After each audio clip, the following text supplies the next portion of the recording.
진상조사위원회가 1년여 조사 끝에 포항 지진이 지열발전 사업자와 정부 감독기관의 과실과 제도적 미비에서 비롯됐다고 밝혔습니다. 포항 시민들은 책임자 처벌 없는 진상조사는 무효라며 특검을 요구했습니다.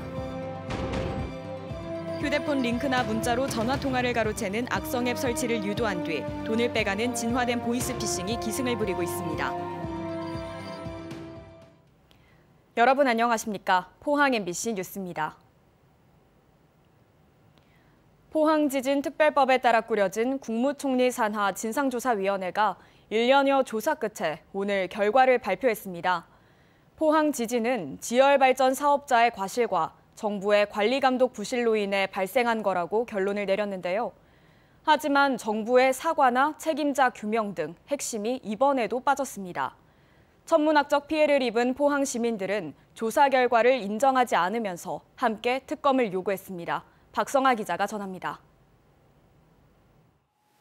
포항지진 진상조사위원회가 1년 넘게 진행한 진상조사 결과를 발표했습니다. 진상조사위원회는 포항지진은 인재라는 사실을 다시 한번 명확히 밝혔습니다. 포항지진은 지열발전 사업 수행자와 관리 감독자가 각각 주어진 역할과 책임을 다하지 못한 문제와 법적, 제도적 미비점이 결부되어 발생했다고 보아야 할 것입니다. 특히 사업자인 넥스지오가 지진 발생의 위험성을 알면서도 고의로 이를 누락했다고 밝혔습니다. 수리 자극에 의해 지진이 발생할 가능성을 알고 있으면서도 포항 지진에 앞서 규모 3.1 지진이 났을 당시 이를 명시적으로 언급하지 않았고 지진 위험성을 분석하지 않은 채 또다시 수리 자극을 강행했다는 겁니다. 넥스지오 컨소시엄 내부와 외부 전문가들의 여러 우려와 조언에도 불구하고 적절한 지진 감시와 정밀 분석을 하지 않았습니다. 또 넥스지오가 미소 지진 발생 당시 이를 공개하지 않은 점도 지적했습니다. 유발 지진 관리를 위해 마련한 신호등 체계를 임의로 자신들에게 유리하게 변경해 관계기관과 시민에게 공유하지 않았다는 겁니다. 위원회는 넥스지오와 참여기관인 지질자원연구원, 서울대 책임자에 대해 업무상 과실 혐의로 검찰에 수사를 요청했다고 덧붙였습니다. 주민들은 반발했습니다. 산업부와 에너지기술평가원 일부 담당자들에 대한 경징계로 끝난 감사원 감사 결과와 마찬가지로 이번 조사 역시 책임자에 대한 확실한 처벌은 빠져있다며 특검을 통한 재조사가 필요하다고 주장했습니다.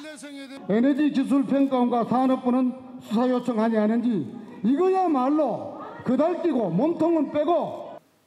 이강덕 포항시장과 김정재 국회의원, 정의종 포항시의회 의장도 이번 조사 결과에 대해 아쉬움을 나타내는 입장문을 발표했습니다. 지진을 촉발시킨 원인을 제공한 관련자들에 대한 책임 소재가 더욱 철저하고 명확히 밝혀지지 않고 조치가 미흡한 부분에 대해서는 아쉬움이 남습니다.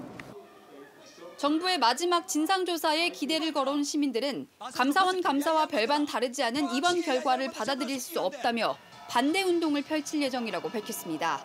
MBC 뉴스 박성아입니다. 경주 늘푸른 장례식장에서 오늘 4명의 확진자가 발생해 경주시가 긴장하고 있습니다. 경주시는 520번에서 523번까지 4명의 확진자는 장례식장을 방문했던 타 지역 확진자와 접촉한 것으로 파악하고 장례식장에 대한 소독을 완료했습니다. 또 경주시는 지난 21일 오후 5시부터 23일 오전 7시 30분까지 늘푸른 장례식장을 방문한 사람은 증상 유무와 관계없이 코로나19 검사를 받아야 한다고 밝혔습니다. 전화 금융 사기 범죄, 이른바 보이스피싱 수법이 갈수록 교묘해지고 있는데요. 요즘은 스마트폰에 앱 설치를 유도하는 문자 등을 보내고 악성 앱이 깔리면 바이러스로 휴대폰을 지배 돈을 가로채고 있습니다. 배현정 기자가 취재했습니다. 코로나19로 사업이 어려워진 A씨에게 지난달 모르는 남성으로부터 전화가 걸려왔습니다. 정부 지원 자금으로 대출을 해주겠다는 반가운 소식이었습니다. 사실은 저도 조그맣게 사업은 합니다만은 요즘 직원들을 내보낼 수 상당히 좀 고민스러운 때거든요. 자금 확충을 좀 해야 되겠다 싶어서 그게 사람이 급하다 보니까 이렇게 된 것 같아요. 이 남성은 자신을 금융기관 직원이라 속인 뒤 자신이 보내준 링크를 통해 스마트폰에 앱을 설치하도록 유도했습니다. 의심 없이 앱을 설치하는 순간 스마트폰에는 전화를 가로채는 악성 프로그램이 설치됐습니다. 이후 피해자 A씨가 은행으로 전화를 걸어도 이전화는 은행이 아닌 보이스피싱 일당에게 연결됐고 감쪽같이 속아 사기를 당한 겁니다. 나는 아니겠지 했는데 너무 마음의 상처가 컸어요. 은행 직원이라며 대출금을 갚으라는 말에 속아 1,500만 원을 건네줬고 대출을 받으려면 공탁금이 필요하다는 말에 속아 또 2천만 원을 사기당했습니다. 특정 은행에 앱 설치를 권유받아서 설치하면 이 휴대폰 연락처라든지 이렇게 범죄인들한테 다 넘어가게 됩니다. 전화나 문자로 현금 인출을 유도하거나 계좌이체로 돈을 빼가던 단순한 수법에서 요즘은 휴대폰 악성 앱까지 개발해 보이스피싱 범죄가 한 단계 더 진흥화됐습니다. 문자에 포함된 링크 주소를 클릭하면 내 핸드폰에 악성 앱이 설치되어 개인정보가 유출되고 보이스피싱 피해가 발생하게 되므로 해당 문자를 받으신 경우 링크 주소를 클릭하지 마시고 바로 삭제하셔야 합니다. 지난 한 해 전국에서 발생한 보이스피싱 건수만 2만 5천여 건에 피해액은 2,300억 원. 코로나19로 생계가 막막한 서민들을 노린 보이스피싱이 갈수록 기승을 부리고 있습니다. MBC 뉴스 배현정입니다. 행정안전부는 물놀이 사망사고의 60% 이상이 여름휴가 성수기인 7월 말에서 8월 중순에 발생한다며 안전사고 예방에 각별히 주의해달라고 요청했습니다. 지난해까지 최근 5년간 물놀이 사고로 숨진 사람은 모두 158명으로 사망자 발생 시기는 8월 초순이 가장 많았으며 8월 중순과 7월 하순이 뒤를 이었습니다. 장소로는 하천이나 강이 가장 많았고 사고 원인은 수영 미숙과 안전 부주의, 음주 수영이 대부분을 차지했습니다. 국내 민간이 소장한 독도 관련 고지도는 220점인 것으로 잠정 집계됐습니다.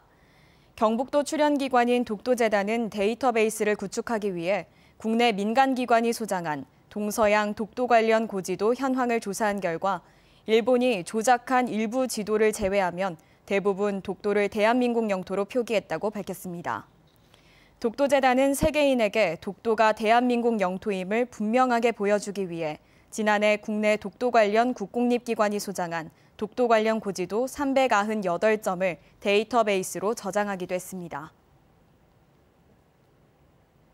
경찰 활동 가운데 사회적 약자 보호 분야에서 경북도민들의 만족도가 가장 낮은 것으로 드러났습니다. 경북자치경찰위원회가 치안 시책 발굴을 위해 경북도민 5천여 명을 대상으로 지난달부터 4주간 설문조사한 결과 사회적 약자 보호 분야에 대한 만족도가 37%로 다른 경찰 활동 분야보다도 낮았습니다. 사회적 약자 대상의 범죄 중에서도 성범죄와 아동학대가 우선 근절돼야 한다는 응답이 가장 많았으며 응답자 60% 이상이 범죄 예방시설 설치에 대한 필요성을 느낀다고 답했습니다.